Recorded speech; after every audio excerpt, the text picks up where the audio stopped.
10 రోజుల నుంచి ఇదే అంశానికి సంబంధించి మాట్లాడుతూ ఉన్నాం. డిబేట్ ప్యానల్ మెంబర్స్ కూడా ప్రతిరోజు ఇదేనా అనిపించవచ్చు, కానీ రోజుకో టర్న్ తిరుగుతుంది, రోజుకో మలుపు తిరుగుతోంది. మనం ఫస్ట్ నుంచి మాట్లాడుకుంటున్నటువంటి విషయమే.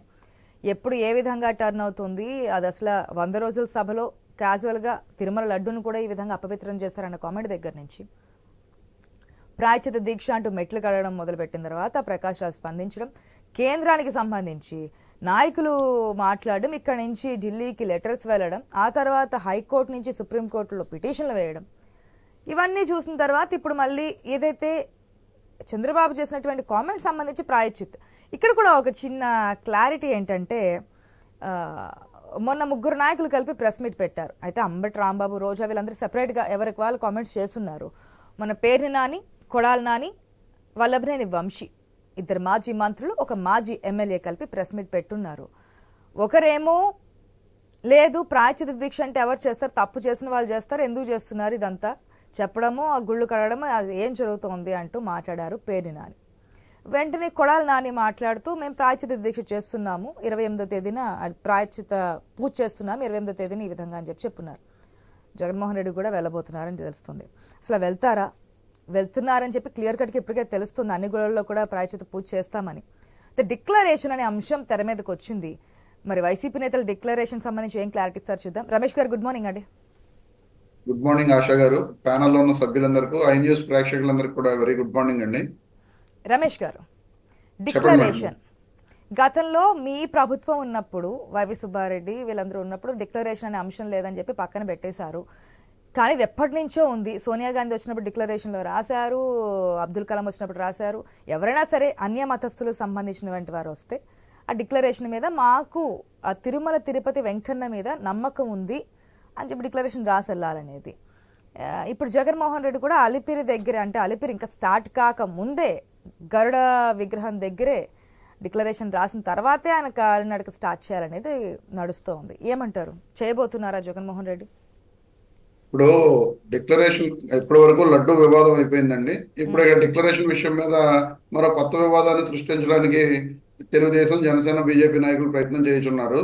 గతంలో ఇంతకుముందే ఎల్వి సుబ్రహ్మణ్యం గారి టైంలో 2009లో ఈయన జగన్మోహన్ రెడ్డి గారు ఎంపీగా ఎలక్ట్ అయిన తర్వాత అదే తిరుమల తిరుపతి వెళ్ళినప్పుడు అక్కడ డిక్లరేషన్ ఇవ్వడం జరిగింది. ఒకసారి ఇచ్చిన తర్వాత డిక్లరేషన్ మళ్ళీ ఇవ్వనవసరం లేదు అనే ఉద్దేశంతో జగన్మోహన్ రెడ్డి గారు ఆ రోజున, ఆ తర్వాత 2012లో వెళ్ళినప్పుడు కూడా ఇవ్వలేదు అనే ఉద్దేశంతో ఎల్వి సుబ్రహ్మణ్యం గారు, అప్పటి తిరుమల తిరుపతి దేవస్థానం ఈవోగా ఉన్న ఎల్వి సుబ్రహ్మణ్యం గారు చెప్పడం జరిగింది. మరి ఒకసారి డిక్లరేషన్ ఇచ్చిన తర్వాత వెళ్ళిన ప్రతిసారి డిక్లరేషన్ ఇవ్వాలా అక్కర్లేదా అనేది క్లారిటీ ఇవ్వాల్సిన బాధ్యత తిరుమల తిరుపతి దేవస్థానం మీద ఉంది. అలాగే జగన్మోహన్ రెడ్డి గారి తండ్రి గారు రాజశేఖర రెడ్డి గారు 5 ఏళ్లు ఉమ్మడి ఆంధ్రప్రదేశ్కు ముఖ్యమంత్రిగా పనిచేస్తున్నారు. ఆ రోజున కూడా రాజశేఖర రెడ్డి గారు తిరుమల తిరుపతి దేవస్థానంకి వెళ్ళినప్పుడు అప్పుడు కూడా నా కుటుంబం మొత్తం అదే వెంకటేశ్వర స్వామి మీద ఫెయిత్ ఉంచుతామని చెప్పి డిక్లరేషన్ ఇచ్చినట్లుగా మనకి సమాచారం ఉంది. ఆ రోజున మరి రాజశేఖర రెడ్డి గారు కానీ, ఆ తర్వాత జగన్మోహన్ రెడ్డి గారు కానీ డిక్లరేషన్స్ ఇచ్చి ఉండగా మళ్ళీ డిక్లరేషన్ కావాలి అని చెప్పి చెప్పడం అనేది రాజకీయం కోసం వీళ్ళు చేస్తున్న పనిగా కనిపిస్తుంది తప్ప, ఇది ఎంతవరకు కూడా జగన్మోహన్ రెడ్డి గారిని టార్గెట్ చేసి ఆయన మీద రాజకీయం చేయాలనే. ఒకసారి ఇచ్చిన తర్వాత ఈసారి ఇవ్వడానికి కూడా సిద్ధంగానే ఉన్నారా? ఒకవేళ ఆ తిరుమల వెంకన్న దర్శనం చేసుకోవాలి అంటే మీరు డిక్లరేషన్ ఇచ్చి, అంటే అప్పుడు ఉన్నటువంటి ప్రజానికానికి ఇవన్నీ తెలియకపోవచ్చు, ఇప్పుడు అన్ని బయటకు వస్తున్నాయి కదా. సో డిక్లరేషన్ చేసే వెళ్ళండి, మాకు ఆ వెంకన్న మీద కూడా నమ్మకం ఉంది అనే ఒక విధానం తీసుకోండి. ప్రభుత్వం ఎన్డీఏ కూటమి చేతుల్లోనే ఉంది. అసలు అప్పుడు డిక్లరేషన్ ఉందా లేదా అనేది వీళ్ళు క్లారిఫై చేయడానికి ఎంతసేపు అండి? ఎందుకు చేయరు వీళ్ళు ఆ విషయాన్ని? ఇప్పుడు 2009లో నేను ఇచ్చానని చెప్పి క్లియర్ గా ఆ రోజునే జగన్మోహన్ రెడ్డి గారు అప్పుడు అడిగినప్పుడు చెప్పినట్లుగా మనకు సమాచారం ఉంది.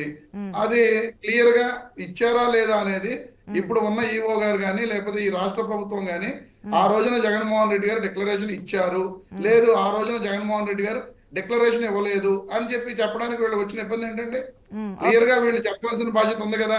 ఇప్పుడు నిజంగా జగన్మోహన్ రెడ్డి గారు ఆ రోజు డిక్లరేషన్ ఇవ్వలేదు అని అంటే, నేను మీకు గతంలో కూడా చెప్పడం జరిగింది, జగన్మోహన్ రెడ్డి గారు తిరుపతి వెళ్తారా అది ఇది అని అడిగితే ఖచ్చితంగా వెళ్తారు మేడం గారు, ఎందుకు వెళ్తారు అని చెప్పి నేను ఇదే ఇష్యూలో చెప్పడం జరిగింది. ఏ సందర్భాల్లో కేవలం పూజలు ఉన్నప్పుడు కానీ పట్టు వస్త్రాలు సమర్పించినప్పుడు కానీ లాస్ట్ ఇయర్ అయితే అది కూడా లేదు. కేవలం ఒక సెటప్ వేసి బయట ఆ సెట్టింగ్ లో ఇచ్చినటువంటి సిచ్యువేషన్ సతీ సమేతంగా వెళ్ళి ఆ ఇష్యూ కూడా పెద్ద రాద్ధాంతం అయింది కదా. ఆ తీర్థం తీసుకున్నటువంటి సిచ్యువేషన్ కానీ ఆ ప్రసాదాన్ని టిష్యూలో పెట్టి పక్కన పెట్టడం కానీ. నేను అనేది లడ్డు వివాదం వచ్చిన తర్వాత ఈ విషయం నేను చెప్పడం జరిగింది. ఇప్పుడు తిరుమల వెళ్ళే ఇదే ఉందా, వెళ్తారా జగన్మోహన్ రెడ్డి గారు అని చెప్పి మీరు అడిగితే ఖచ్చితంగా వెళ్తారు మేడం గారు, ఎందుకు వెళ్ళరు, ఇప్పుడు ఆయనకి ఏం వెళ్ళకూడదనే ఉద్దేశం ఉండదు కదా అని చెప్పి నేను చెప్పడం జరిగింది మీకు. అలాగే ఈ రోజున జగన్మోహన్ రెడ్డి గారు తిరుమల వెళ్తున్నారు. అలాగా ఇప్పుడు ఏది జరగాలో ఆ దేవుడు ఆయన నిర్ణయం తీసుకుంటాడు. కాలినడకన వెళ్ళిన సందర్భాలు అయితే కనిపించలేదు. ఈసారి కాలినడకన వెళ్ళడానికి ఏంటి అంటే ప్రాయశ్చిత్తం చేసుకోవడానిక? కాలినడకన వెళ్తున్నానని చెప్పి జగన్మోహన్ రెడ్డి గారు ఎక్కడా చెప్పలేదు మేడం గారు. 27వ తారీఖు ఈవినింగ్ ఆయన పెద్ద పైకి వెళ్తున్నారు కొండ మీదకి, 28వ తారీఖు దర్శనం చేసుకుంటున్నారు. ఆయన ఏమి కాలినడకన మీరు డైరెక్ట్ గా పైకి అలిపిరి దగ్గర ఏ విధంగా ప్రాసెస్ ఇది డిక్లరేషన్ చేస్తామనేది? అలిపిరి దగ్గర డిక్లరేషన్ ఇవ్వాలి అనేది ఎక్కడా లేదు. వైకుంఠం క్యూ కాంప్లెక్స్ లోనే డిక్లరేషన్ ఇవ్వాలి అనేది టిటిడి యొక్క నిబంధన. అలిపిరిలో డిక్లరేషన్ ఇవ్వాలనేది ఎక్కడా లేదు మేడం గారు. ఇప్పుడు దీన్ని వీళ్ళు ఏంటంటే రాజకీయ లబ్ధి కోసం ఏ విధంగానైనా సరే ఉద్దేశం ఏంటి? ఓకే, ప్రజల్లో కూడా ఒక అనుమానం అయితే వచ్చింది కదా, గతంలో ఏదైతే అన్య మతాలకు సంబంధించి పైన ప్రచారాలు కావచ్చు, బైబిల్ కావచ్చు, డైరెక్ట్ గా ఆటోలు వాటి మీద కూడా వెనకాల ఇవన్నీ సింబల్స్ కానీ ఇవన్నీ చూస్తున్నాం అన్ని మతాలకు సంబంధించి. సో అది కాస్త ఉంది. నేను ఇంతకు ముందు కూడా ఒక పాయింట్ చెప్పాను, ఏదైతే పట్టు వస్త్రాలు సమర్పించినప్పుడు స్వయాన ఒక టెంట్ అంటే అక్కడ తిరుమల తిరుపతి దేవస్థానం మధ్య ఏదైతే ఉంటుందో అదే ఇక్కడ అక్కడ పెట్టడం జరిగింది. అక్కడే పూజలు చేస్తారు, ఇవన్నీ ఉన్నాయి కదా. కాస్త ఎందుకు హిందూ మతాన్ని పక్కన పెడతారా అనే ఒక వెర్షన్ ఉన్నప్పుడు డిక్లరేషన్ చెయ్యాలి అంటున్నారు. ఇప్పుడు చేస్తారా చేయరా? అదే నేను మీకు చెప్తున్నాను మేడం గారు. ఒకసారి చేశారు కాబట్టి ఇప్పుడైతే చేసే అవకాశం లేదు అంటారు. చేయక్కర్లా, క్లియర్ గా జగన్మోహన్ రెడ్డి గారు 2009లో ఎంపీ అయిన తర్వాత తిరుమల తిరుపతి దేవస్థానం వెళ్ళినప్పుడు ఆ రోజు డిక్లరేషన్ చేశారు.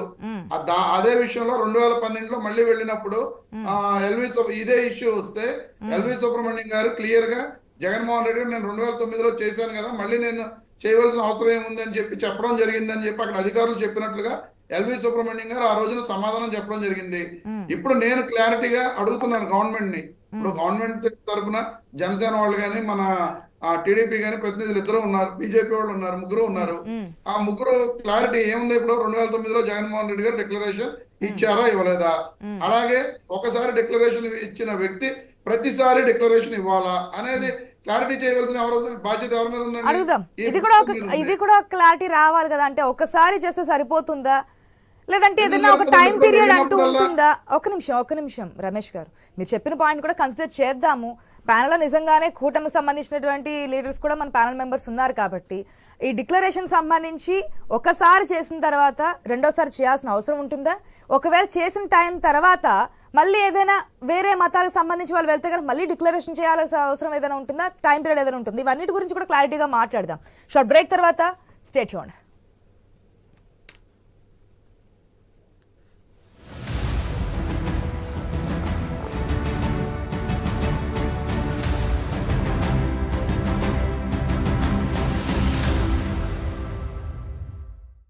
భాగ్యనగరంలో మాంగళ్య షాపింగ్ మాల్ వారి ప్రారంభోత్సవాల జాతర సెప్టెంబర్ 22న కీర్తి సురేష్ చే Sudarshan theatre complex RTC cross roads నందు, సెప్టెంబర్ 27న సంయుక్త మీనన్ చే Narsingi main road HP petrol bunk పక్కన, సెప్టెంబర్ 29న శ్రీలీల గారిచే మణికొండ మర్రి చెట్టు నందు. మాంగళ్య షాపింగ్ మాల్స్ గొప్ప ప్రారంభం. ప్రారంభోత్సవ ఆఫర్స్ మిస్ కాకండి. Mangalya shopping mall, Telangana, Andhra Pradesh.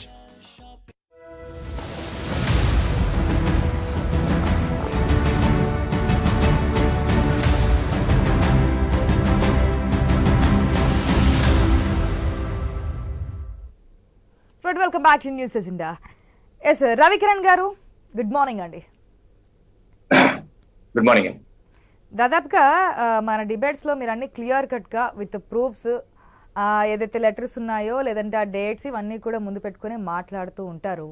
ఈరోజు డిక్లరేషన్ అనే అంశం ప్రధానంగా పురంధేశ్వరి బీజేపీ ఏపీ రాష్ట్ర అధ్యక్షురాలు ఎంపీ చేసింది ఏంటంటే, కామెంట్ చేసింది ఏంటంటే, డిక్లరేషన్ చేసే వేళ ఎట్టి పరిస్థితుల్లో మేము అంగీకరించాము, అలిపిరి దగ్గర గరుడ వాహనం పాదాల దగ్గరే ఆయన డిక్లరేషన్ చేసి వెళ్ళాలి, లేదంటే మేము ఈసారి అంగీకరించేది లేదు అంటూ కూడా నిన్న కూడా మాట్లాడుతూ ఒక మీడియాతో మాట్లాడుతూ చెప్పినటువంటి సందర్భాలు.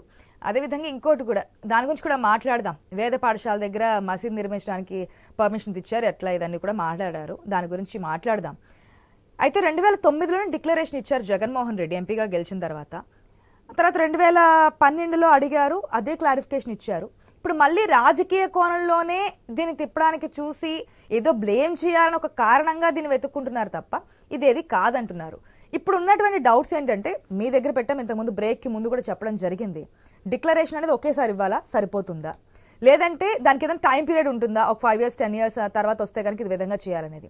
థర్డ్ పాయింట్ ఏంటంటే, ఒకవేళ డిక్లరేషన్ ఇచ్చిన తర్వాత కూడా వేరే మతాలు వేరే దేవుడిని నమ్మితే కనుక మళ్ళీ మన దేవుడు లేదంటే హిందూ దేవుడు అందరూ నమ్మేటువంటి ఆ కలియుగ దైవం వెంకటేశ్వర స్వామిని దర్శించుకోవాలంటే మళ్ళీ డిక్లరేషన్ చేయాలా? చాలా డౌట్స్ అయితే వచ్చాయి, ప్లీజ్ క్లారిఫై చేయండి. ఆశా గారు, ముందుగా మీకు తోటి ప్యానలిస్టులకి ఐన్యూస్ వీక్షకులందరూ శుభోదయం అండి. ఇప్పుడు ప్రపంచ దేశాల్లో అనేకమైన ధార్మిక క్షేత్రాలు ఉన్నాయండి. అయితే అన్ని ధార్మిక క్షేత్రాల్లో నిబంధనలు ఒక రకంగా లేవు. చాలా వాటిల్లో కూడా ఎటువంటి డిక్లరేషన్ ఇవ్వక్కర్లేదు, వెళ్ళొచ్చు. ఎటువంటి అది హిందూ అయినా, క్రిస్టియన్, ముస్లిం అయినా, ఎవరన్నా సరే ప్రపంచ దేశాల్లో వాళ్ళ ధార్మిక క్షేత్రాల్లో ఎటువంటి డిక్లరేషన్ అక్కర్లేదు. అయితే చారిత్రక ప్రసక్తి కలిగినటువంటి శతాబ్దాల చరిత్ర కలిగినటువంటి ఆలయాలు కావచ్చు, జెరూసలం కావచ్చు, మక్కా కావచ్చు, కొన్ని వాళ్ళకి నిబంధనలు ఉన్నాయి. జెరూసలం వెళ్ళినటువంటి నాన్ క్రిస్టియన్స్ ఎవరైనా ఉంటే వాళ్ళకి డిక్లరేషన్ ఇవ్వాలి, వాళ్ళ నిబంధన. అలాగే మక్కాకి వెళ్ళినటువంటి నాన్ ముస్లిమ్స్ ఎవరైనా వెళ్తే అక్కడ సంతకం పెట్టి ఆ యొక్క పద్ధతి ప్రకారం, వాళ్ళ యొక్క పద్ధతి ప్రకారం దర్శనం చేసుకోవాలి, నిబంధన అది. అలాగే మన దేశంలో కూడా కొన్ని ఆలయాలకి, కొన్ని దర్గాలకు కూడా ఉన్నాయి అటువంటి రూల్స్. అజ్మీర్ దర్గాను, కొన్ని దర్గాలు రూల్స్. అలాగే మనకి కొన్ని కేరళ శృంగేరి మఠం ఉంది. శృంగేరి మఠంకి లోపలికి వెళ్ళాలంటే మన షర్టు బనీని తీసేసి వెళ్ళాలి. అలాగే గురువాయూర్కి వెళ్ళాలంటే కొన్ని రూల్స్. అలా కొన్ని రూల్స్ ఉన్నాయి. ఆ రూల్స్ ప్రకారం మీరు పాటిస్తారంటే రండి, లేకపోతే వద్దు అని చెప్పి సందర్భాలు స్పష్టంగా ఆయా. ఇప్పుడు ఒరిస్సా ఉంది, పూరి జగన్నాథ్ ఆలయానికి వెళ్తే అక్కడ రూల్స్ ఉన్నాయి. ఆ రూల్స్ ప్రకారమే పాటిస్తారు. వేరే వాళ్ళు, ఇందిరాగాంధీ గారు కూడా ఒకసారి దర్శనంకి వెళ్తే రానివ్వలేదు, లేదు మీరు రావసరం లేదని చెప్పి పంపించేశారు. సో అలా కొన్ని ఆలయాలకి ఉన్నాయి, శతాబ్దాలుగా ఫాలో అవుతారు. అది మనం ఫాలో అవ్వాల్సిన పరిస్థితి. అలాగే తిరుపతి దేవస్థానం కూడా టీటీడీ రూల్స్ అండ్ రెగ్యులేషన్స్ కొన్ని దశాబ్దాలుగా కొన్ని నిబంధనలు ఉన్నాయి. ఇది టీటీడీ రూల్స్ అండ్ రెగ్యులేషన్స్ చట్టం అండి. ఇది ఆన్లైన్ లో ఉంది, ఎవరన్నా డౌన్లోడ్ చేసి చూసుకోవచ్చు. ఈ చట్టం ఆధారంగా కూడా జీవో కూడా రాష్ట్ర ప్రభుత్వం జీవో నెంబర్ 311 డేటెడ్ 9/4/1990 కూడా రాష్ట్ర ప్రభుత్వం చట్టం కూడా తీసుకొచ్చింది. ఈ రూల్స్ అండ్ రెగ్యులేషన్స్ లో రూల్ నెంబర్ 136, 137 ఉన్నాయి. ఈ రూల్ నెంబర్ 136, 137 ఏం చెప్తున్నాయంటే, 136 ఏమంటదంటే, తిరుపతి దేవస్థానం ఇదనమాట. అది 136 130 ఇది రూల్స్ అండ్ రెగ్యులేషన్స్. మీరు చూడండి ఎవరన్నా సరే. సో దీని ఏంటంటే రూల్ నెంబర్ 136 ఏం చెప్తాడు, Tirupati Devasthanam temples are Hindu public temples. ఇవన్నీ హిందువుల ఆలయాలు, హిందూ ఆలయం ఇది. They are generally used as of only by Hindu community, హిందువుల కోసం పెట్టినటువంటి ఆలయం. However, there can be no objection for admission of non-Hindu into the Tirupati Devasthanam provided he furnishes a declaration in the following form. అయితే non Hindus ఎవరైనా వచ్చినా సరే వాళ్ళకి దర్శనం చేయడం జరుగుతుంది. అయితే వాళ్ళు ఈ యొక్క ఫార్మాట్ లో ఫామ్ ఫిల్ చేసి ఇవ్వాలి. ఇది ఫామ్.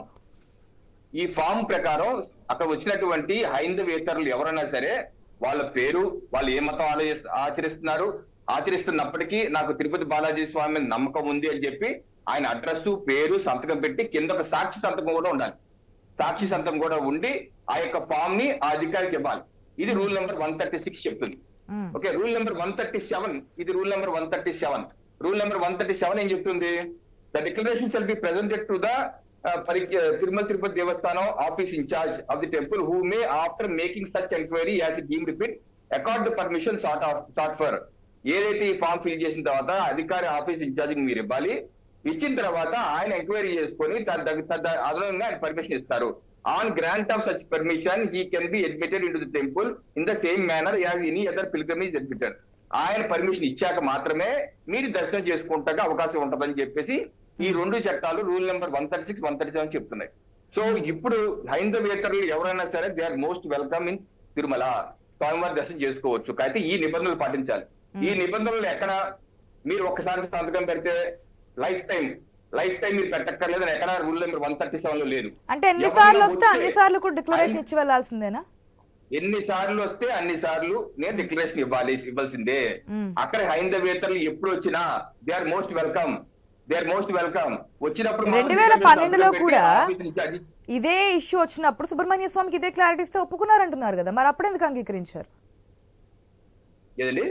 2012లో సుబ్రహ్మణ్య స్వామి కూడా ఎల్వి సుబ్రహ్మణ్యం కూడా సారీ ఎల్వి సుబ్రహ్మణ్యం కూడా ఏదైతే దానికి కూడా అంగీకరించారంటున్నారు కదా. వన్ బై వన్ క్లారిఫికేషన్ ఇస్తున్నాను. ఇది టీడీడీ రూల్స్ అండ్ రెగ్యులేషన్స్. ఇది ఏ వైవి సుబ్బారెడ్డి చెప్పినా, కరుణాకర్ రెడ్డి చెప్పినా, అక్కర్లేదని చెప్పినా అది ఒప్పుకునే పరిస్థితి కాదు. చట్టం చట్టమే. ఇది రాష్ట్ర ప్రభుత్వ జీవో అధికారికంగా ఇచ్చిన చట్టం. ఈ చట్టాన్ని ఎవరైనా అవలంబించకపోతే వాళ్ళు తప్పు చేసిన వారి లెక్క. ఎందుకంటే స్వామివారి ముందు అందరూ చిన్నవాళ్లే, స్వామివారే కలియుగ దైవం, కలియుగ నాయకుడు ఆయన. Number 2 point. ఏదైతే 2 రోజులుగా 2009 నుంచి రాజశేఖర రెడ్డి గారు కుటుంబ సమేతంగా వెళ్ళినప్పుడు ఆయన పెట్టేశారు కాబట్టి మీకు పెట్టక్కర్లేదని చెప్పి 2 రోజులుగా వైసీపీ సోషల్ మీడియా వదలగొడుతున్నారు. నేను వీక్షకుల్ని మీరందరిని అడుగుతున్నాను, ఒక్కసారి ఆ టీటీడీ వెబ్సైట్ కి వెళ్ళి ప్రెస్ రిలీజెస్ లోకి వెళ్ళి రాజశేఖర రెడ్డిని ట్రై చేస్తే మీకు జూన్ 2019, నేను ప్రింట్అవుట్ తీసుకుని నాకు కుదరలేదు, పొద్దునే డౌన్లోడ్ చేసి పెట్టాను, నెక్స్ట్ టైం కూడా చూపిస్తా కావాలంటే. జూన్ 2019లో రాజశేఖర రెడ్డి గారు తిరుమల దర్శనం చేసుకున్న మాట వాస్తవం. జూన్ 15 స్పెసిఫిక్ డేట్ చెప్తా, వెబ్సైట్ లో చూసుకోండి. జూన్ 15, 2019 రాజశేఖర రెడ్డి గారు వచ్చిన వాస్తవం. కానీ ఆయన ముఖ్యమంత్రిగా ఒక్కడే వచ్చాడు. ఆయనతో పాటు ఆయనటువంటి మా మినిస్టర్స్ మాత్రమే ఉన్నారు. పెద్దిరెడ్డి గారు వీళ్ళందరూ ఉన్నారు. కానీ అక్కడ ఆదికేశ్వర నాయుడు గారు చైర్మన్ గారు ఉన్నారు. చైర్మన్ గారు ఎక్కడ అయ్యారు, ఆయన ఒక్కళ్ళే మాత్రమే వచ్చారు. కానీ ఎక్కడ కుటుంబ సమేతంగా, సతీ సమేతంగా ఆయన తిరుమల దర్శనానికి వచ్చాడని సోషల్ మీడియా చేస్తున్న ప్రచారం ఫేక్ ప్రచారం, పూర్తి అవాస్తవం. నెంబర్ 2, జగన్మోహన్ రెడ్డి గారు 2019లో కూడా వచ్చారన్నది ఫేక్ ప్రచారం. వాళ్ళ తండ్రి గారితో పాటు రాలేదు, ఆయన ఇండివిజువల్ కూడా రాలేదు. అయితే 2012లో ఎల్వి సుబ్రహ్మణ్యం గారు చెప్పింది ఏంటి, మేము ఇలా సంతకం పెట్టించడానికి వెళ్ళాము, ఆయన సంతకం పెట్టకుండా వెళ్ళిపోయాడని చెప్పేసి ఆయన అన్నారు. నేనేంటంటే ఇప్పటి వరకు జగన్మోహన్ రెడ్డి గారు ఈ యొక్క రూల్ ఏది 1990 రూల్, అంతకుముందు దశాబ్దాలుగా ఉన్న చట్టాన్ని ఏదైతే పాటించవలసిన బాధ్యత ఒక పౌరుడుగా, అలాగే రాజ్యాంగబద్ధంగా ఉన్న పొజిషన్ లో ముఖ్యమంత్రిగా ఉన్నప్పటికీ ఆయన చేయకుండా వెళ్ళిపోయారు. ఆ రోజు కొడాలి నాని గారు అందరూ ఏమన్నారు, ఎందుకు సంతకం పెట్టాలి, నీ అమ్మ బౌడు పెట్టి కట్టాలి దేవాలయం, నా ఇష్టం మేము పెట్టమని చెప్పి అన్నారు. ఇది వాళ్ళ క్యాబినెట్ మంత్రి కొడాలి నాని క్యాబినెట్ మంత్రిగా చేసిన వ్యాఖ్యలు. ఒక దేవస్థానానికి కలియుగ దైవం వెళ్ళి సంతకం ఎందుకు పెట్టలేదంటే నీ అమ్మ మూడు కట్టాడా అని చెప్పి అన్నారు. అది వాళ్ళ పార్టీకి వాళ్ళకు ఉన్నటువంటి నిబద్ధత. సో నేనేంటంటే చట్టం అందరికి సమానమే, నువ్వు చట్టం అవలంబించవలసిందే. ఆల్రెడీ సాయంత్రం వెళ్తారు, రేపు కొండ దగ్గరికే ఉంటా అంటున్నారు కదా, పైకి వెళ్తారు, రేపు దర్శనం అంటున్నారు. మరి అలిపిరి దగ్గర ఏ విధంగా డిక్లరేషన్ అనేది సాధ్యం అవుతుంది? ఏమంటే ఇప్పుడు కొండ పైనకి ఎవరన్నా వెళ్ళొచ్చు, అంటే ఇతర మత ప్రచారాలు చేయకూడదు. దర్శనానికి నేను ఇందాక చెప్పాను, దర్శనం కోసం కూడా వెళ్ళొచ్చు. అది ఇతర మతాలు ఎవరన్నా దర్శనంకి వెళ్ళినప్పుడు ఆ సంతకం పెట్టే వెళ్ళాలి. సంతకం పెట్టకుండా నేను దర్శనం చేసుకుని వెళ్ళిపోయినటువంటి ప్రముఖులు కూడా ఉన్నారు. చరిత్రలో కొంతమంది జడ్జిలు కూడా, ముస్లిం జడ్జిస్ కూడా ఉన్నారు. ఇలా సంతకం పెట్టే విధానం ఉందంటే అలాగే నాకు తెలియదు అంటే నాకు దర్శనం వదిలేనని చెప్పి వెళ్ళిపోయిన వాళ్ళు కూడా ఉన్నారు. సో అలాగా నిబంధనలు పాటించవలసిన బాధ్యత మనం, అయితే ఒక ముఖ్యమంత్రిగా చేసిన వ్యక్తి వెళ్ళినప్పుడు నిబంధనలు పాటించవలసిన అవసరం, బాధ్యత వాళ్ళకు ఉంది. సో మీరు చెప్పినటువంటి క్లారిటీ ప్రకారం ఇప్పటి వరకు జగన్మోహన్ రెడ్డి డిక్లరేషన్ అనేది ఇవ్వలేదు. అది 2009లో కావచ్చు, 2012లో కావచ్చు, గతంలో అధికారంలో ఉన్నప్పుడు కావచ్చు. ఓకే, ఒక్క నిమిషం అండి, ఎప్పుడు ఇవ్వలేదు. ఓకే రమేష్ గారు, ఒకవేళ ప్రూఫ్స్ ఉంటే కనుక ఈ లోపు చూపించే ప్రయత్నం చేయండి. ఒక్క నిమిషం ప్యానల్ మెంబర్స్ అందరూ అభిప్రాయం తీసుకుంటారు, మళ్ళీ మీ దగ్గరికి వస్తాను నేను. గుడ్ మార్నింగ్ అండి వేణుగోపాల్ గారు. వేణుగోపాల్ గారు, ఇప్పుడు డిక్లరేషన్ అంశం వచ్చింది, డిక్లరేషన్ చేయాల్సిందే అంటూ కూడా కూటమి నాయకులు అందరూ కూడా ఒకే మాట మీద ఉన్నారు. ఓకే, ప్రకాష్ రాజ్ ఇష్యూ అనేది ఆఫ్టర్ డిక్లరేషన్ తర్వాత సీరియస్గా మాట్లాడదాం. ఏంటి ఇప్పుడు డిక్లరేషన్ అంశానికి సంబంధించి మీరేం చెప్తారు? ఐనీస్ యాజమాన్యానికి, మీకు ప్యానల్లో పాల్గొనే పెద్దలందరికీ కూడా జనసేన పార్టీ తరఫున నమస్కారాలు. ఎందుకంటే పెద్దలు ఇప్పుడు రమేష్ అన్న మాట్లాడారు, అదేవిధంగా రవికిరణ్ మాట్లాడారు కాబట్టి నేను కూడా స్పష్టంగా చెప్పేది అంటే, మా అధినాయకుడు ఉప ముఖ్యమంత్రి పవన్ కళ్యాణ్ గారు కూడా చాలా స్పష్టంగా నేను చెప్పడం జరిగింది. ఈ రోజు వార్తాపత్రికల్లో కూడా రానుంది. ఈ డిక్లరేషన్ వివాదం అనేది అక్కడ ఏదైతే ఈ తిరుపతి దేవస్థానం పోతుందో అది దాని పరిధిలో ఉన్నటువంటి అంశం కాబట్టి తప్పకుండా వాళ్ళు చూస్తారో, ఆ విషయాన్ని తీసుకుంటారు. ఈ లోపు మనం దీని మీద రాజకీయ విమర్శలు, రాజకీయ ఆవేశాలకు అనుకోకుండా ఆయన విజ్ఞతకే వదిలేద్దాం. తప్పకుండా ఎవరైనా సరే దైవాన్ని పూజించుకునేటువంటి హక్కు ప్రతి మానవుడికి ఉంది కాబట్టి ఆ పరిధిలో జగన్మోహన్ రెడ్డి గారు ఏ నిర్ణయం తీసుకున్నా ఆయన నిర్ణయానికి ఈ డిక్లరేషన్ అనేది విజ్ఞతకు వదిలేద్దాం. కాబట్టి దీన్ని రాజకీయం చేసి వలవలు చేసి దీన్ని ఆవేశపూరితమైనటువంటి ప్రసంగాలు కానీ లేదా ఈ డిబేట్లు కానీ చేయొద్దు అనేది చాలా స్పష్టంగా మా అధ్యక్షుడు పవన్ కళ్యాణ్ గారు చెప్పడం జరిగింది. దానిలో భాగంగానే ఇప్పుడు పెద్దలు చెప్పారు ఈ డిక్లరేషన్ వివాదం అనేది 1987 చాప్టర్ 19లో క్లియర్ గా చెప్పిందమ్మా. ఇందాక సంకరంగా చెప్పారు కాబట్టి నేను దాన్ని ఎక్కువ ఎక్స్ప్లెయిన్ చేయాల్సిన అవసరం లేదు. కానీ అన్ని మతస్థులు ఎవరైనా సరే దేవాలయానికి వెళ్ళినప్పుడు వాళ్ళు మేము వెంకటేశ్వర స్వామిని కూడా మేము కలుసుకుంటాం, ఆయన కూడా మాకు భక్తి ఉంది. కానీ వేణుగోపాల్ గారు, నాకు తెలిసినంత వరకు మీరు ఒక అడ్వకేట్ కూడా, అవును కదా? అవునమ్మా. ఎస్. ఏదైతే ఇటువంటి డిక్లరేషన్స్ హిందూ మతాల్లో కావచ్చు, వేరే మతాల్లో కావచ్చు, కొన్ని ప్రఖ్యాతగాంచినటువంటి దేవాలయాలకు వెళ్తున్నప్పుడు ఇటువంటి డిక్లరేషన్స్ ఉంటాయని చెప్పి మనం ఆడుకుంటాం. మనకు తెలుసు కూడా కొన్ని ప్రఖ్యాతగాంచిన, అన్ని దేవాలయాలు అంటలేదు, అన్ని మసీదులు, అన్ని చర్చిలు అంటలేదు, కొన్ని ప్రఖ్యాతగాంచిన దేవాలయాల్లో, మసీదుల్లో, చర్చిల్లో ఈ విధమైన కొన్ని డిక్లరేషన్స్ ఉంటాయి. దాని ప్రకారం ఒకవేళ ఏదైనా చట్టపరంగా న్యాయపరంగా డిక్లరేషన్స్ అవలంబించకపోతే ఏదైనా చర్యలు తీసుకునే ఆస్కారం ఆ బోర్డుకి కానీ ఆ దేవస్థానానికి కానీ ఉంటుందా యాజ్ పర్ లా? ఉందమ్మా, తప్పకోకుండా. ఎందుకంటే ఇందా రవికిరణ్ గారు చాలా స్పష్టంగా చెప్పారు డిక్లరేషన్ ఇవ్వటం వరకే గానీ వాళ్ళు గతంలో వచ్చారా రాలేదా, లేకపోతే ఎన్నిసార్లు రావాలి, వచ్చినప్పుడల్లా డిక్లరేషన్ ఇవ్వాలా అనేటువంటి అంశాన్ని అక్కడ ఎక్కడ కూడా జీవోలో చూపించలేదు. కాబట్టి ఈ డిక్లరేషన్ అనేది ఇవ్వటంలో తప్పేం లేదమ్మా. ఇందులో మా అధ్యక్షుడు మా పవన్ కళ్యాణ్ గారు స్పష్టంగా చెప్పారు, ఒక బోర్డు సర్వాధికారాలు అక్కడ ఉంటాయి. టీటీడీ బోర్డుకి నేను మీరు అడిగిన ప్రశ్నకి కూడా అక్కడ ఉన్నటువంటి ఆ జీవోలో ఉన్నటువంటి ఆ సర్క్యులర్ లో ఉన్నటువంటి ఆ బోర్డుకు ఉన్నటువంటి పరిమితులు ఏవైతే ఉన్నాయో, ఇలాంటి ఎవరైనా సరే ఇంకొక అన్యమతస్థులు గనక దీనికి ప్రవేశించినట్టయితే దాని మీద వాళ్ళు గనక సంతకం డిక్లరేషన్ చేయకపోతే తదుపరి చర్యలు ఏం తీసుకోవాలి అనేది అది బోర్డు నిర్ణయం తీసుకుంటది. సరే, ఇవాళ జగన్మోహన్ రెడ్డి గారు డిక్లరేషన్ ఇస్తారా ఇవ్వరా అనేటువంటి విషయం కూడా మా అధ్యక్షులు గారు చెప్పినట్టు ఆయన విజ్ఞతగా వదిలేస్తున్నాం. కాబట్టి ప్రజలు అందరూ కూడా గమనిస్తున్నారు. ఒక ప్రధానమైనటువంటి వివాదంలో ఉన్నటువంటి ప్రస్తుత పరిస్థితుల్లో ఆయన ప్రజలకు జవాబుదారితనంగా చెప్పాల్సినటువంటి ఏదైతే ఈ సనాతన ధర్మం ఉందో, ఏదైతే ఈ కలియుగ దైవం వెంకటేశ్వర స్వామికి ఒక అపకీర్తి వచ్చిందో దాన్ని మరి నివారించాల్సినటువంటి బాధ్యత కూడా నైతికంగా పౌరుడుగా మరి మాజీ ముఖ్యమంత్రి జగన్మోహన్ రెడ్డి గారి మీద ఉంది. ఈ విషయంలో కూడా స్పష్టత చేసేది ఏంటంటే దీన్ని వివాదం చేయకోకుండా ఆయన డిక్లరేషన్ చేస్తారా చేయరా అనేది రేపు ఆయన వెళ్ళిన తర్వాత కానీ మనకు అర్థం కాదు. కాబట్టి ఈ లోపే మనం దీని మీద ఓకే వేణుగోపాల్ గారు, మీ వెర్షన్ అర్థమైంది. ఒకవేళ యాజ్ పర్ టీటీడీ రూల్స్ ఏదైతే ఉన్నాయో ఇంతకుముందు చెప్పినట్టు 136 కావచ్చు, 137 కావచ్చు, ఆ రూల్స్ ప్రకారం ఉల్లంఘిస్తే ఏ విధంగా ఉంటుంది, రేపు చేస్తారు చేయరు అనేది మాట్లాడదాం. ఒక్క నిమిషం వేణుగోపాల్ గారు. ఎస్, గుడ్ మార్నింగ్ అండి విజయ్ కిరణ్ గారు. గుడ్ మార్నింగ్ మేడం, మీకు ప్యానల్ సభ్యులకి ఐ న్యూస్ ప్రేక్షకులందరూ కూడా శుభోదయం. మీరు రెండు విషయాలు క్లారిటీ ఇవ్వాలి. ఒకటి డిక్లరేషన్, మరొకటి చంద్రబాబు నాయుడు చేసిన వ్యాఖ్యలకు అనుగుణంగా ప్రాయశ్చిత్త పూజలు చేయాలి అన్ని దేవాలయాలు అని చెప్పారు. దానికి సంబంధించి కూడా అంటే ఏదో తప్పు పట్టించే ప్రయత్నం చేస్తున్నారు, ఆ విధంగా కామెంట్స్ చేశారు, ఆఖరి దేవుడినే రాజకీయాలకు ఉపయోగించుకుంటున్నారని చెప్పి మాజీ మంత్రులు, మాజీ ముఖ్యమంత్రి కావచ్చు, మాజీ మంత్రులు కావచ్చు, అందరూ చెప్పినటువంటి కామెంట్స్. రెండింటికి క్లారిటీ ఇవ్వండి ప్లీజ్. డిక్లరేషన్ అంశానికి వచ్చే వరకు ఇప్పుడు ముఖ్యమంత్రిగా జగన్మోహన్ రెడ్డి గారు ఆంధ్రప్రదేశ్ రాష్ట్రానికి ముఖ్యమంత్రిగా చేశారు 2019 నుంచి 24 వరకు. ఆ ఆంధ్రప్రదేశ్ లో అన్ని కులాలు, అన్ని మతాలు అందరూ ఉన్నారు. అందరూ అన్ని మతాల వారు ఓట్లేస్తేనే ఆయన ముఖ్యమంత్రి అయ్యారు. కాబట్టి జగన్మోహన్ రెడ్డి గారి మీద బాధ్యత ఏంటంటే ఈ శ్రీవారి భక్తులు ఎవరైతే ఉన్నారో వాళ్ళ మనోభావాలు దెబ్బతినకుండా చట్ట ప్రకారం అక్కడ ఏ ప్రాసెస్ ఉందో, ఇప్పుడు అలిపిరి దగ్గర ఇవ్వాలనేటువంటి దాన్ని నేను ఏకీభవించాను. ఎందుకంటే అది ఎక్కడ డిక్లరేషన్ ఇవ్వాలో అక్కడే ఇస్తారు. నేను కింద ఇవ్వాలా పైన ఇవ్వాలా అనేది అంటే నిన్న బీజేపీ ఏపీ చీఫ్ పురంధేశ్వర్ చేసినటువంటి కామెంట్, అక్కడే మేము డిక్లరేషన్ చేసుకుని ముందు పంపిస్తాం, లేదంటే అక్కడే ఖండిస్తాం, వెళ్ళడానికి అంగీకరించమని చెప్పి పురంధేశ్వర్ చేసినటువంటి కామెంట్. ఇప్పుడు తిరుమల తిరుపతి దేవస్థానం శ్రీవారు పురంధేశ్వరి గారి కంటే, ప్రధానమంత్రుల కంటే, అందరికంటే కూడా హయ్యర్ అథారిటీ. దాంట్లో చెప్పే అందరి విశ్వాసం అది. కాబట్టి అక్కడ మేమేదో పురంధేశ్వరి గారు అంటే ఆమె అన్న మాటల ఉద్దేశం ఏంటో నేనైతే ఫాలో అవ్వలేదు. కానీ ఒకవేళ అనుంటే మాత్రం నేను అనేది ఏంటంటే ఎక్కడ ప్రొసీజర్ ఉంటది, అది 17వ నెంబర్ కౌంటర్ లో ఎక్కడో ఇవ్వాలనేటువంటిది నాకున్నటువంటి ఐడియా.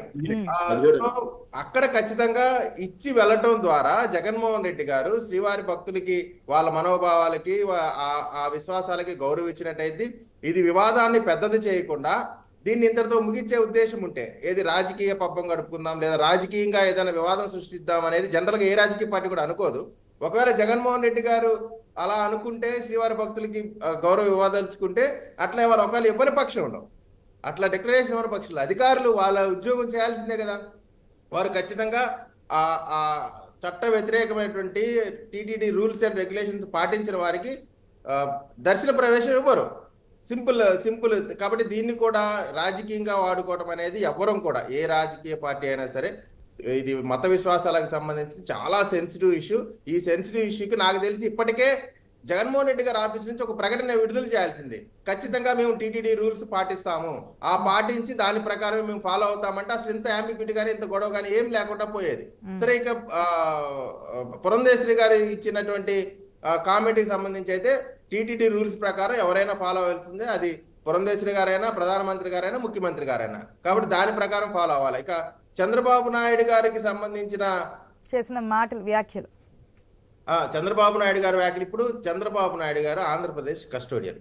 ఏ మతానికి, ఏ వ్యక్తికి, ఎవరికి కూడా ఇబ్బంది కలగకుండా ఈ రాష్ట్రంలో శాంతి భద్రతలు, అన్ని మత విశ్వాసాలకి గౌరవించాల్సిన వాటిని పరిరక్షించాల్సిన బాధ్యత ముఖ్యమంత్రిగా ఉంది. కాబట్టి జరిగిన సంఘటన మీద ఈ విధంగా జరిగింది, ఈ విధంగా జరగటం వల్ల తిరుమల తిరుపతి దేవస్థానం యొక్క గౌరవం తగ్గిపోతా ఉంది. లడ్డూకి సంబంధించిన విషయాల్లో నిజంగానే మనం అనేక సార్లు చూసామండి. లడ్డూలో దాని ఆ ఫ్లేవర్ కానీ ఆ క్వాలిటీ కానీ లేని మాట వాస్తవమే కదా. ఓకే, మరి ఇప్పుడు దాని మీద చర్యలు తీసుకొని ముందుకెళ్తున్నటువంటి ఈ సందర్భంలో దీన్ని రాజకీయంగా చంద్రబాబు గారు అన్న మాటల్ని ఒక విమర్శగా తీసుకొని దాన్ని రెక్టిఫై చేసుకునేటువంటి అంశంలో ఉండాలి. వైసీపీకి సంబంధించి కూడా నేను అడిగేదంటే, వాళ్ళు ఒక వివాదం వచ్చినప్పుడు వాళ్ళ సైడ్ అంటే గుమ్మడికాయ దొంగలు అంటే భుజాలు తడుక్కునే విధంగా కాకుండా, ఒక సమస్య వచ్చినప్పుడు దాన్ని విచారణ చేయండి అని ముందుకెళ్లేటువంటి అంశం ఉండాలి. కానీ వెంటనే దాన్ని వాళ్ళ భుజాన్ని వేసుకొని అది మోసుకుంటూ ఎదుటి వాళ్ళ మీద విమర్శలు చేయడం అనేది కరెక్ట్ కాదు. ఓకే, రమేష్ గారు, ఎనీ ప్రూఫ్? మేడం గారు, ఇప్పుడు అదే సెప్టెంబర్ 23వ తారీఖున 2020 అండి, న్యూస్ సెప్టెంబర్ 23, 2020 తారీఖునండి. అంటే మీ ప్రభుత్వం .com లో స్పెసిఫిక్ గా ఎల్వి సుబ్రహ్మణ్యం గారు చెప్పడం జరిగింది. 2009లో డిక్లరేషన్ ఇచ్చారు అని చెప్పి మా అధికారులు నాకు చెప్పారు. అప్పుడు ఈఓగా ఉన్న ఎల్వి సుబ్రహ్మణ్యం గారు మా అధికారులు నాకు చెప్పారు. ఆయన అడిగారంటే ఎల్వి సుబ్రహ్మణ్యం గారు, ఆయన డిక్లరేషన్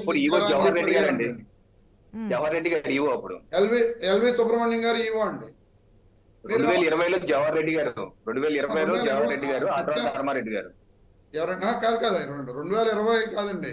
ఇప్పుడు ఆ పబ్లిష్ అయింది అది న్యూస్. ఆ రోజున Tirumala faith row is back to haunt Jaganmohan Reddy, దాని మీద ఒక ఆర్టికల్ పబ్లిష్ అయితే దాంట్లో 2012లో జగన్మోహన్ రెడ్డి గారు అది అక్కడికి వెళ్ళినప్పుడు ఎల్వి సుబ్రహ్మణ్యం గారు అక్కడ అధికారులను అడగడం జరిగిందంటండి, ఏమని ఇలాగా ఆయన డిక్లరేషన్ ఇచ్చారా అని చెప్పి. 2009లో జగన్మోహన్ రెడ్డి గారు డిక్లరేషన్ ఇచ్చారు, అప్పుడు ఇచ్చాను కదా నేను మళ్ళీ ఇవ్వవలసిన అవసరం ఏముందని చెప్పి ఆయన చెప్పడం జరిగిందని చెప్పి. 2009లో జగన్మోహన్ రెడ్డి తిరుమల తిరుపతి దేవస్థానానికి వెళ్ళలేదు అని కదా రవికిరణ్ గారు చెప్తూ ఉన్నారు. అవునండి, ఇప్పుడు మరి ఆ రోజున చెక్ చేసి ఆయన వెళ్ళలేదు అని చెప్పి ఆ రోజున ఎల్వి సుబ్రహ్మణ్యం గారు చెప్పి ఉండాలి కదండి. అదే ఇక్కడ అర్థం కాని పరిస్థితి ఏంటంటే అధికారులు కూడా ఈ విధంగా ఉన్నారా అనేది. రెడ్డి గారు కుటుంబ సమేతంగా 2009లో తిరుమలకి వెళ్ళారని చూపించడానికి మీ దగ్గర ఫోటో ఉందా? రాజశేఖర రెడ్డి గారు భార్య పిల్లలు జగన్మోహన్ రెడ్డి గారు షర్మిల వెళ్ళినట్టు ఫోటో ఉంది మీ దగ్గర 2009? నా దగ్గర అయితే లేదండి. ఇప్పుడు ఎక్కడ దొరకదు, పట్టండి కాబట్టి. వెంకటేశ్వర స్వామి మీద ఫెయిత్ ఉంచుతాం అని చెప్పి డిక్లరేషన్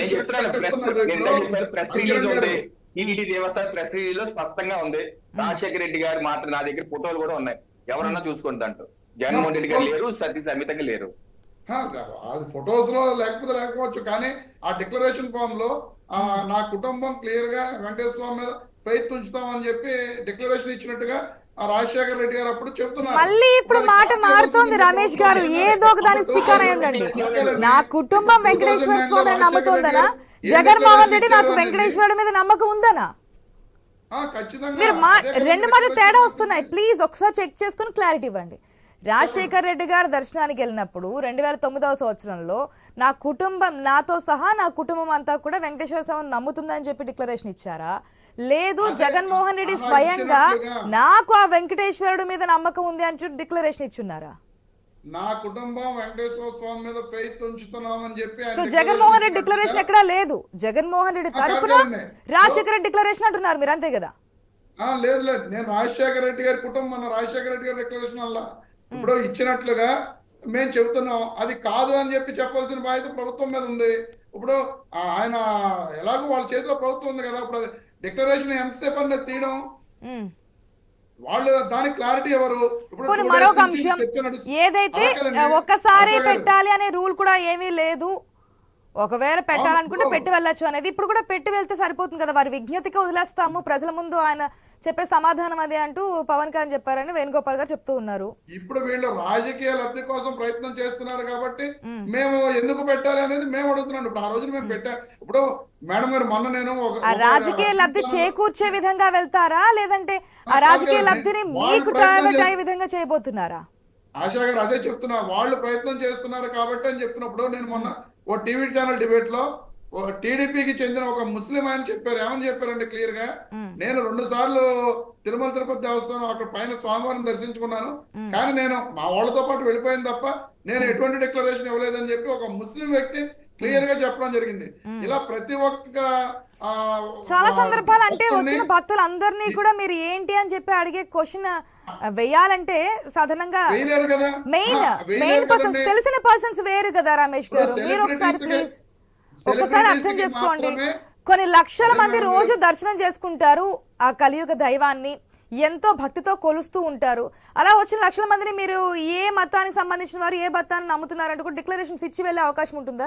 కానీ అందరు ఒక్క నిమిషం కానీ మెయిన్ పర్సన్స్, మాజీ సీఎంస్, అదర్వైజ్ రాష్ట్రపతి, గవర్నర్, ఎవరైనా ఇటువంటి ప్రముఖ వ్యక్తులు సాధారణ ప్రజల్లాగే సీఎం కాదు కదా, వాళ్ళకంటే స్పెసిఫికేషన్స్ ఉన్నాయి. మేడం గారు ఇప్పుడు ఈయన సెలబ్రిటీ కాబట్టి ఇంత వివాదం రాద్ధాంతం చేస్తున్నారు.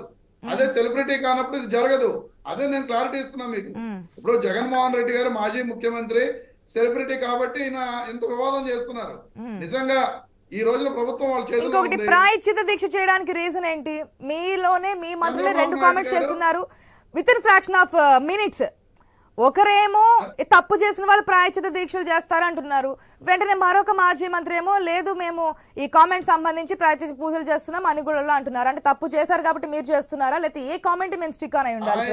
పూజలు చేస్తున్నామని చెప్పి మేమైతే ఎక్కడ ప్రకటన చేయాల, అన్ని గుళ్ళల్లోనే చేస్తున్నామని చెప్పారు, చేయట్లేదా రేపు?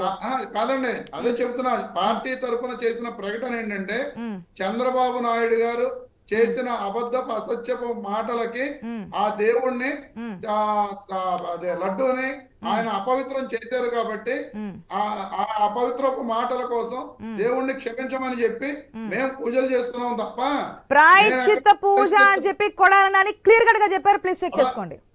పార్టీ నుంచి వచ్చిన నేను అధికార ప్రకటన చెబుతున్నాను మేడం గారు. క్లియర్ కట్ గా మాజీ మంత్రి ఇంక్లూడింగ్ ఇంకో మాజీ మంత్రి పేర్ని నాని ఇంక్లూడింగ్ ఇంకో మాజీ ఎమ్మెల్యే వల్లభనేని వంశీ ముగ్గురు ఉన్నప్పుడు పేరు నాని చేసిన కామెంట్స్, అదే విధంగా కొడాలి నాని చేసిన కామెంట్స్ మీకు చెప్తూ ఉన్నాను.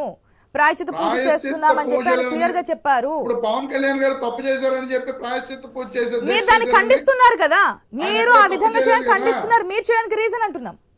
ఇప్పుడు అందుకే నేను చెప్తున్నా, మేము ఎక్కడ ప్రాయశ్చిత్త పూజలు అని చెప్పి మేము చెప్పలా. ఓకే, చేస్తున్నది చంద్రబాబు ప్లీజ్ నాయుడు. కుదిరితే కొడాలి నాని బయట ప్లే చేయడానికి ట్రై చేయండి. ఒక్క నిమిషం రమేష్ గారు. లక్ష్మి గారు ఆధ్యాత్మికవేత్త మనతో పాటు జూమ్ లో పార్టిసిపేట్ చేస్తున్నారు. గుడ్ మార్నింగ్ అండి లక్ష్మి గారు. నమస్కారం అమ్మ, శుభోదయం. శుభోదయం అండి. లక్ష్మి గారు, చాలా వివాదం నడుస్తోంది, ఇది ఎట్నుంచి ఇంకెన్ని టర్న్స్ తిరుగుతుందో కూడా తెలియదు, మలుపులు తిరుగుతోంది, రోజుకో కోణం తెర మీదకి వస్తుంది. మీరేమంటారు? అసలు ఈ డిక్లరేషన్ ఎందుకు చేయాలి? మేము ఒకసారి చేసాము, లేదు ఇవ్వని చెప్పి చాలా వస్తున్నాయి, మీ అభిప్రాయం ఏంటి? మా అక్కడ జరిగినటువంటిది అపచారము, మనందరికీ కూడాను అక్కడ వారు సాక్ష్యాధారాలతో చూపుతున్నారు కాబట్టి ఇది హిందువుల యొక్క మనోభావాలకు సంబంధించినటువంటిది. కాబట్టి దాన్ని అందరూ కూడా, ఎవరైతే హిందువులు ఉన్నారో అందరూ కూడా దీన్ని పరిగణలోకి తీసుకోవాలి. ఇప్పుడు డిక్లరేషన్ ఇచ్చి రమ్మంటున్నారు, అందులో తప్పైతే ఏమీ లేదని నా అభిప్రాయము. అయితే ఇప్పుడు మరి అక్కడ ఉన్నదో లేదో నాకైతే తెలీదు, అంటే తిరుమల వెళ్తున్నాం కానీ గమనించలేదు.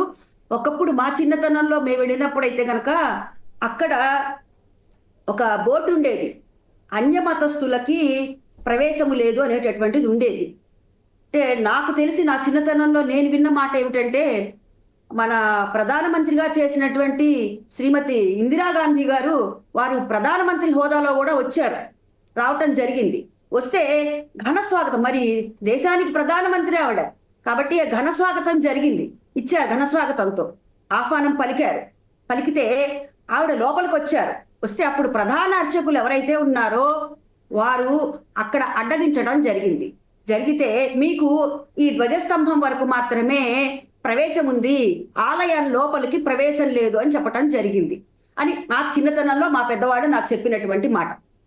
అయితే అప్పుడు ఆవిడ కూడా వీరైతే అర్చకులు ఏ విధంగా అయితే చెప్పారో వారు కూడా, అంతటి ప్రధానమంత్రి కూడా వారు కూడా ఏం చెప్పారంటే, నేను ప్రధానమంత్రిని లేదు నేను వెళ్ళాలి అని అనలేదు. ఆవిడ కూడా ఎంతో విజ్ఞతతో ఆలోచించి ఇక్కడ ఏదైతే ఈ ధ్వజస్తంభం ఉందో ఈ ధ్వజస్తంభం వరకు మాత్రమే వచ్చి నేను కూడా ఇక్కడి నుంచే స్వామిని దర్శించుకొని వెళతాను అని చెప్పి చెప్పడం జరిగింది అన్నమాట.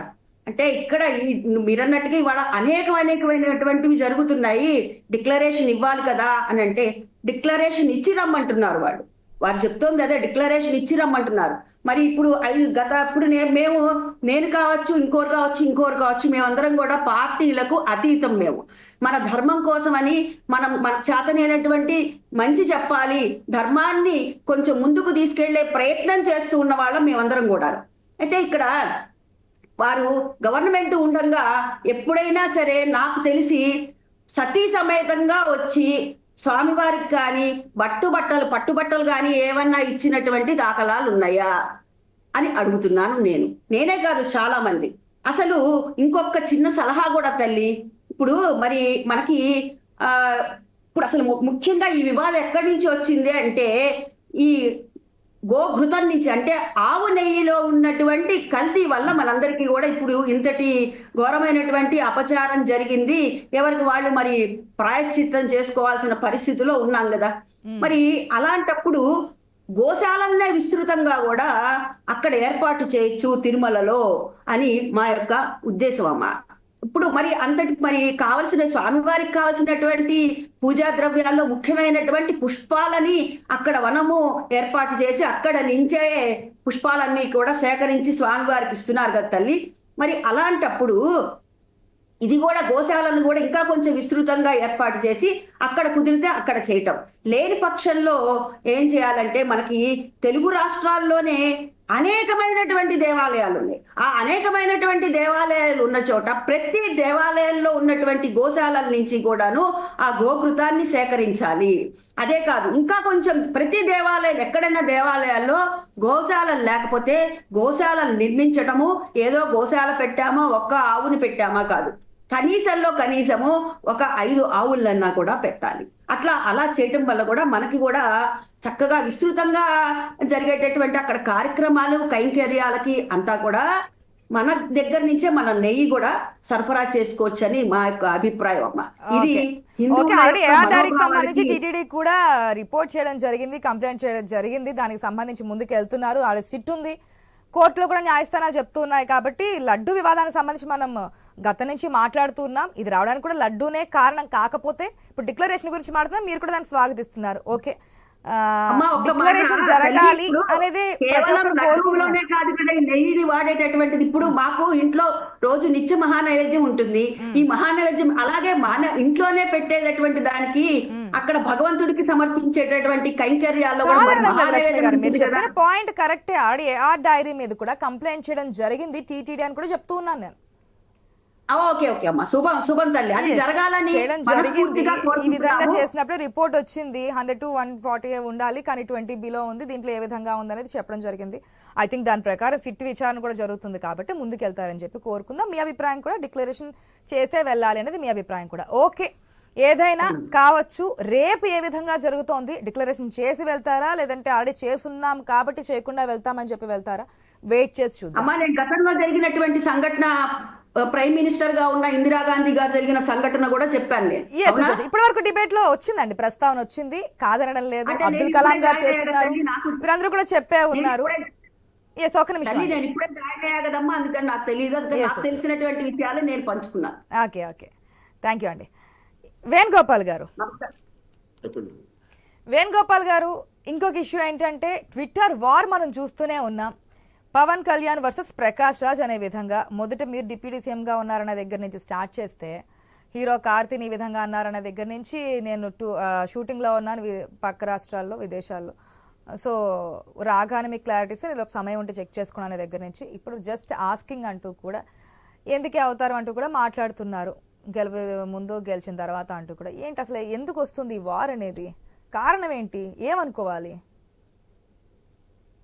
ఇందులో ఏంటంటే అమ్మా, విజ్ఞత కలిగినటువంటి మనిషి యొక్క ఆలోచన విధానం ఎలా ఉంటుందంటే, ఎవరైనా తప్పు చేస్తే వెంటనే పశ్చాత్తాపంగా ప్రాయశ్చిత్తంగా నేను తప్పు చేశానని ఒప్పుకోవడం అనేది మానవ ధర్మం.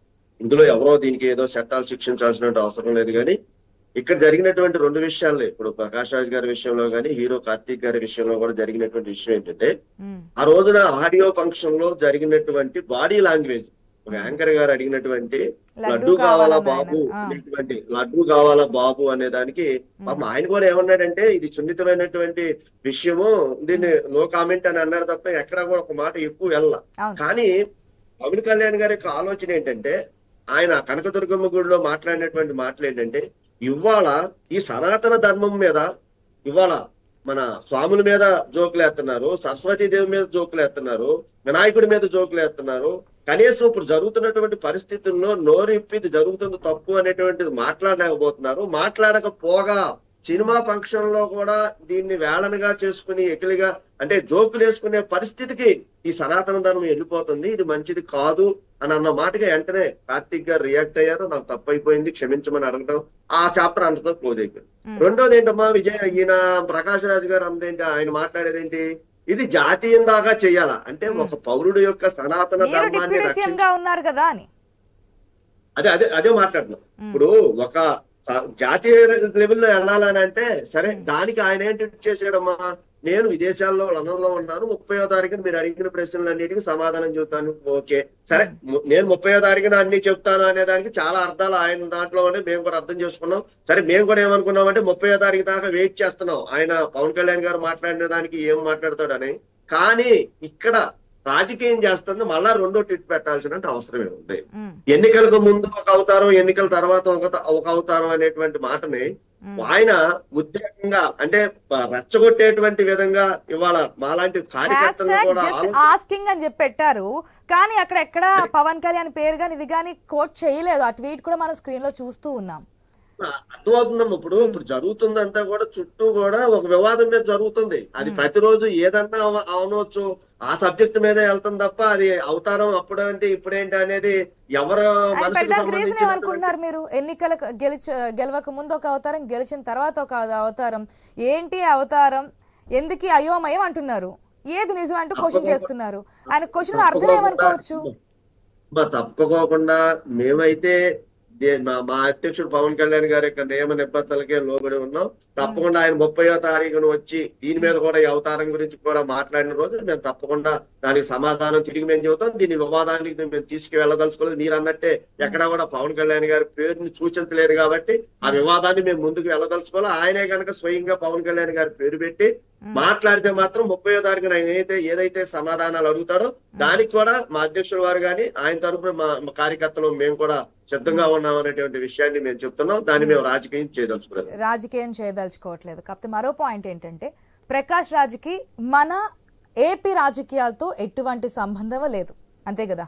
ఏ రాజకీయ పార్టీకి, ఏ రాజకీయ నాయకులకి, అంటే ఏ పార్టీకి సంబంధించినటువంటి పర్సన్ ఏం కాదు, మన రాష్ట్రానికి సంబంధించి అక్కడి వరకు మనం స్టిక్ ఆన్ అయి ఉంటాయి.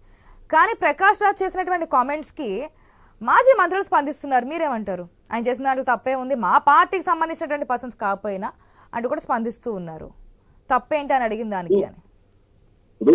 తప్పకుండా ఇప్పుడు ప్రతి ఒక్కళ్ళు కూడా ఈ సనాతన ధర్మాన్ని ప్రేమించేటువంటి ప్రతి ఒక్క వ్యక్తి కూడా మాట్లాడేటువంటి హక్కు ఉందమ్మా.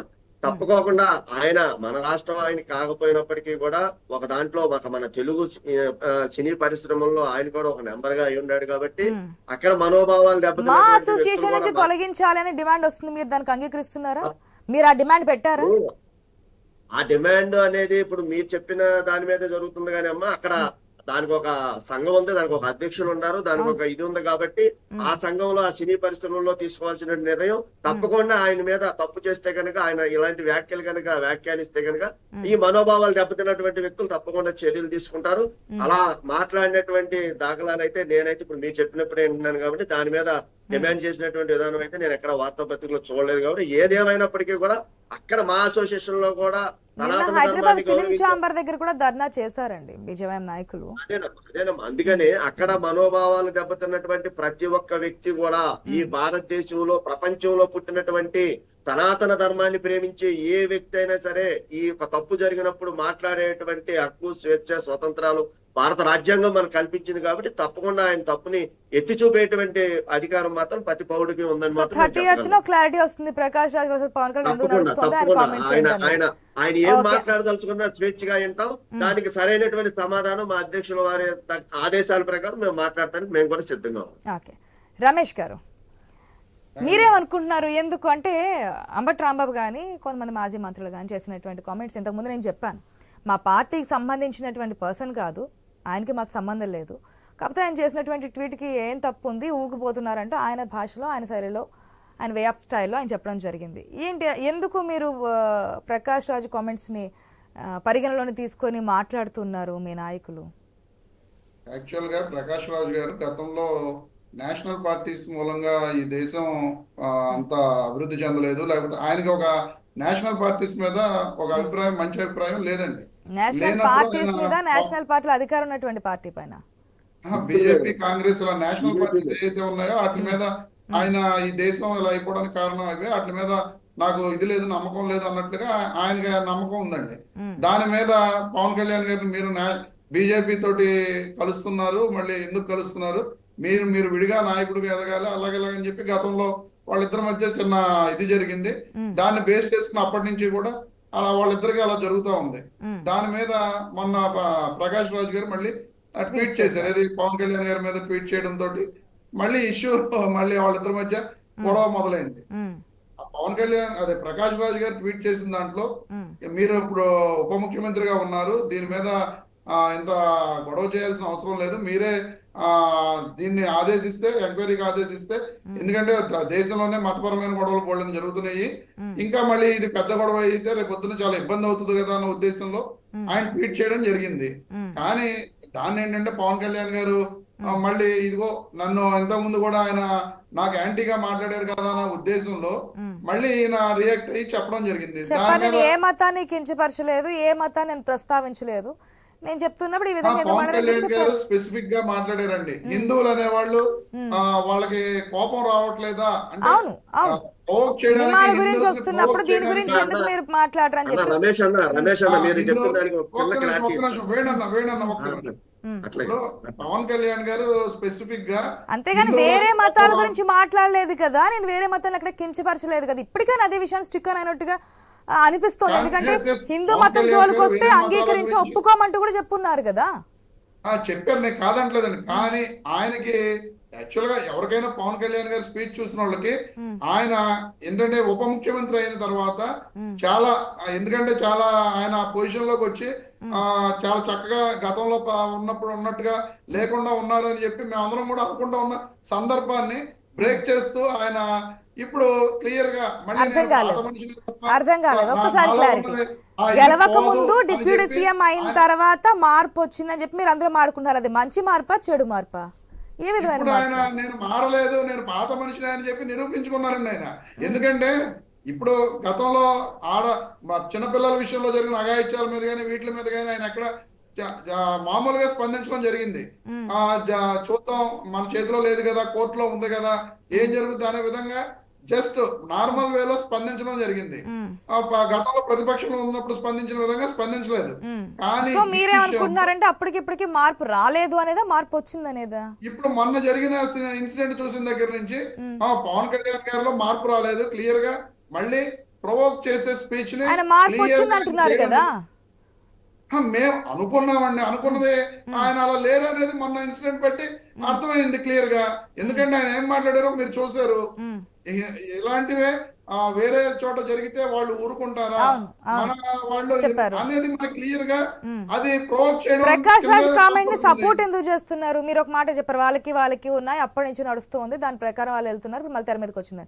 దాని వైసీపీ మేము నాయకులు ఎవరో ఎందుకు తీసుకొని ఇప్పుడు కామెంట్ మీరు ఎలాగైతే క్వశ్చన్ చేశారో ఆ క్వశ్చన్ చేసిన దాని మీద అంబటి రాంబాబు గారు మాట్లాడటం జరిగింది. అక్కడ విలేకరులు అడిగిన దాని మీద అంబటి రాంబాబు గారు మాట్లాడటం జరిగింది. మీరు చూసారో లేదో అవును క్లియర్ గా అక్కడ అదే విలేకరుల చెప్తున్నాను కదా, question మా పార్టీకి సంబంధించిన పర్సన్ కాదు, అయినప్పటికీ నేను కాదు, చెప్తున్నానని చెప్పారు. చెప్తున్నానని చెప్పారు ఆయన.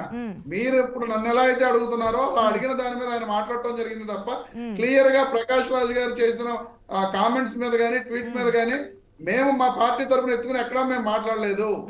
ఓకే, ఏంటి వేణుగోపాల్ గారు, మీరు ఏదో ఇంతకు ముందు సబ్మిషన్ చెప్పారు.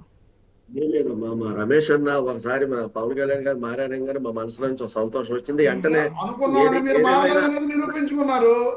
అది మేము మారలేదు, మేము ఇంతే అని మీరు నిరూపించుకున్నారు. అన్న అదే చెబుతాను. ఏదైతే పవన్ కళ్యాణ్ గారు ప్రజాస్వామ్యాన్ని పరిరక్షించుకోవడానికి కంకణం కట్టుకుని ఎన్డీఏ కూటమిని అధికారంలోకి తీసుకొచ్చారో అదే స్టాండ్ లో ఉన్నారు, ప్రజల పక్షాన్ని నిలబడతారు. సరే, సబ్జెక్ట్ ఇప్పుడు అది కాదు కాబట్టి దానికి మీకు సమాధానం చెబుతూ పవన్ కళ్యాణ్ గారు ఎక్కడా మారలేదు.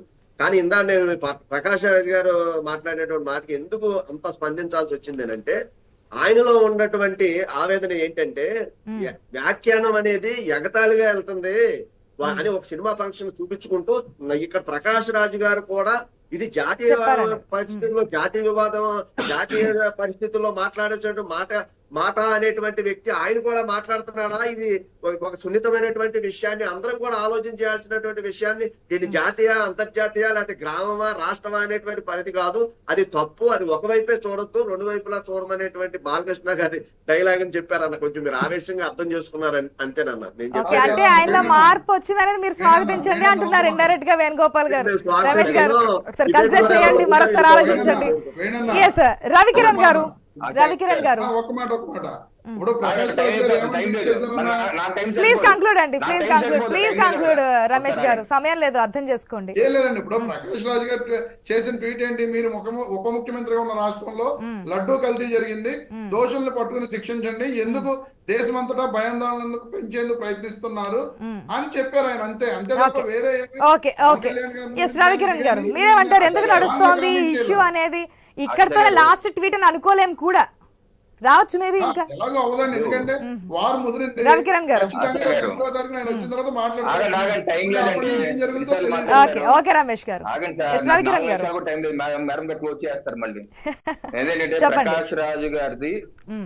ప్రకాష్ రాజు గారు వర్సెస్ పవన్ కళ్యాణ్ కాదు ఇక్కడ.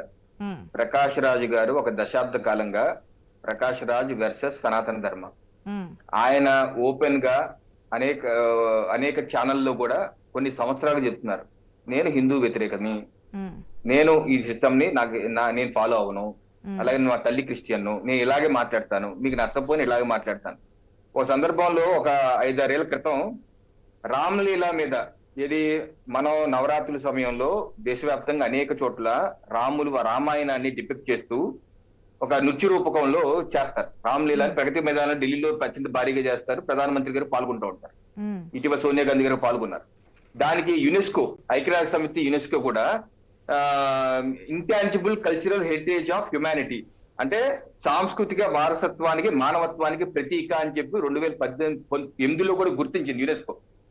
దాని మీద ఆయన ఏం కామెంట్స్ చేశారు తెలుసా, ఈ రామ్ లీలాకి చైల్డ్ పాన్ కి తేడా లేదన్నారు ఆయన. కొన్ని సంవత్సరాల క్రితమే ఆయన మీద అనేక కేసులు బుక్ అయినాయి. ఈ రోజు కూడా అనేక రాష్ట్రాల్లో ఆయన మీద కేసులు ఉన్నాయి. సనాతన ధర్మాన్ని ఏదైతే తమిళనాడు రాష్ట్రానికి కాబోయే డిప్యూటీ సీఎం ఉదయనిధి స్టాలిన్ ఇదే సెప్టెంబర్ మాసంలో కింద సంవత్సరం సనాతన ధర్మం డెంగ్యూ కన్నా, టైఫాయిడ్ కన్నా, కరోనా కన్నా అత్యంత దారుణం, ఈ సనాతన ధర్మాన్ని ఈ భూమండలం నుంచి తుడిచిపెట్టేయాలంటే దానికి మద్దతుగా ప్రకాష్ రాజ్ కూడా స్టేట్మెంట్ ఇచ్చారు. ఆయన అవును కరెక్ట్ గా ఆయన చెప్పిన దాంట్లో తప్పేంటండి.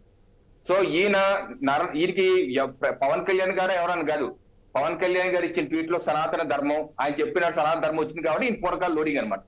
ఎవరన్నా సనాతన ధర్మం అంటే సరే దానికి వ్యతిరేకంగా వెళ్ళిపోవాలి, పూనకాలు లోడ్ అయిపోవాలి. ఇది ఆయన ఉండే కర్ణాటక రాష్ట్రంలోనే హైందవ ఆలయాలపై పన్ను విధించి ట్యాక్స్ వేస్తున్నారు. వేరే ధర్మానికి ఎక్కడ దర్గాలు కానీ చర్చిలకు ట్యాక్స్ లేదు, అక్కడ ట్యాక్స్ వేస్తుంటే దాని గురించి మాట్లాడి ఈయన ఈ ప్రకాష్ రాజు గారు ఏంటి అది చేస్తే అందరి మీద వేయండి, లౌకికవాద ప్రభుత్వం కదా, సెక్యులర్ దేశం కదా, ఒకదాని మీద వేస్తారండి పన్ను, అన్నింటి మీద అదే మాట్లాడు. రాష్ట్రంలో జగన్మోహన్ రెడ్డి గారి పరిపాలన 250 పైచీలకు 6,000 రూపాయల దాడులు ఓకే, హిందుత్వం వర్సెస్ ప్రకాష్ రాజ్ అంటున్నారు మీరు, అంతేనా? ఆయన హైందవ వ్యతిరేకి, ఇలాగే మాట్లాడతాడు ఆయన. తిరిగి చేసిన కామెంట్ లో తప్పే ఉంది అంటున్నారు కదా వైసీపీ నాయకులు, మరి దాన్ని ఎట్లా అంటే డిప్యూటీ సీఎం గా మీరే ఉన్నారు కదా, విచారణ చేయండి అని చెప్పారు, దాని తప్పేముంది అని. ఇప్పుడు పశ్చాత్తాపం దీక్ష లేకపోతే 28వ తారీఖు అందరు ఆలయాలకు వెళ్తున్నారు. ఈ వైసీపీ నాయకులు ఆలోచన విధానం మనం చూసాం. వాళ్ళ ప్రభుత్వ హయాంలో 250 పైచీలకు ఆలయాలపై దాడులు చేశారు. కనీసం ఒక్క వైసీపీ హైందవుడైనా సరే బయటకు వచ్చి కనీసం ఇది తప్పు చేస్తాం, తప్పు, దీని మీద విచారణ చేయండి, ఆపించండి, ఎవరన్నా సరే. ఆ రోజు ముఖ్యమంత్రిని జగన్మోహన్ రెడ్డి గారు అడిగాను, వైసీపీ హైందవులు ఏ ముఖం పెట్టుకుని ఈ రోజు ఆలయాల దగ్గరికి వెళ్తారండి? ఏ ముఖం పెట్టుకుని ఆలయాలు వెళ్తారండి? మొన్న కాక మొన్న వాళ్ళ రాష్ట్ర ప్రధాని, జాతీయ ప్రధాని కాదు, రాష్ట్ర ప్రధాని కాదు, పొన్నగోలు సుధాకర్ రెడ్డి ఏమంటారండి? పందుకోవడం బంగారం అంట. అవును, కాదనట్లేదు, వాళ్ళు చెప్తుందంటే అందుకే సుప్రీంకోర్టులో కూడా కేసు వేశారు కదా, విచారణ చేయండి, సుప్రీంకోర్టు సిట్టింగ్ జడ్జితో విచారణ చేయించి ఎవరైతే చెప్పారో చెప్పండి. వాళ్ళు ఒపీనియన్లు, అసలు వైసీపీ ఒపీనియన్ లో అక్కడ ఎక్కడ తప్పు జరగలేదు, ట్యాంకర్లకు ఎప్పటికప్పుడు టెస్టులు జరుగుతున్నాయి, ఒకవేళ దాంట్లో నాణ్యత తక్కువ ఉంటే వెనక్కి పంపించాం, అది ఇప్పుడే జరుగుతుంది కదా, ఎప్పుడైనా జరుగుతుందో, కావాలని చెప్పి రాజకీయంగా ఏదైతే మైలేజ్ తెచ్చుకోవడానికి చేస్తున్నటువంటి ప్రయత్నం, దీంట్లో అసలు తప్పే జరగలేదు అనేది వారి అభిప్రాయం కదా. ఓకే, మొత్తానికి వారు ఎటు నుంచి ఎటు వెళ్తుందో, లడ్డు వివాదం కావచ్చు, ఈ ప్రాయశ్చిత్త ప్రక్షాతాప ఈ అన్ని దీక్షలు పూజలు ఎంతవరకు వెళ్తాయో, ఈ విచారణలో ఏమేమి బయటకు వస్తాయో వెయిట్ చేసి చూద్దాం. ఈ ట్వీట్ వారు ఇక్కడతోనే ఫుల్ స్టాప్ పెడతారా, 30వ తేదీన ఎటువంటి క్లారిటీ ఇవ్వబోతున్నారనేది.